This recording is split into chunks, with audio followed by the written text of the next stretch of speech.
ang hinihingi nilang porsyento ay hindi bababa sa 10% at umaabot pa sa 25% na naging kondisyon upang hindi maipit ang implementasyon ng kontrata. Ilan sa kanila ay sina Kong Juan Carlos Arjo Aitaide of Quezon City, Calatrava, former Undersecretary of Office of the Presidential Assistant of the Visayas of the Philippines, Kong Roman Romulo of Pasig City,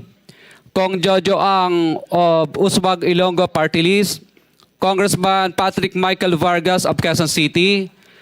Kong Juan Carlos Arjo Aitaide of Quezon City, Nicanor Nicky Briones of AGA Party List, Congressman Marcelino Marcy Teodoro of Marikina, Congressman Florida Robes of San Jose del Monte, Bulacan, Congressman Leandro Jesus Madroño of Romblon, Congressman Benjamin Benji Agarao Jr., Congressman Florencio Gabriel Bem Noel of Anwaray Party List, Kong Leo de Ode Tariela of Occidental Mindoro, Congressman Reynan Arrogancia of Quezon Province, Kong Marvin Rillo of Quezon City, Kong Teodoro Haresco of Aklan, Kong Antonieta Yudela of Sambuanga, Sibugay,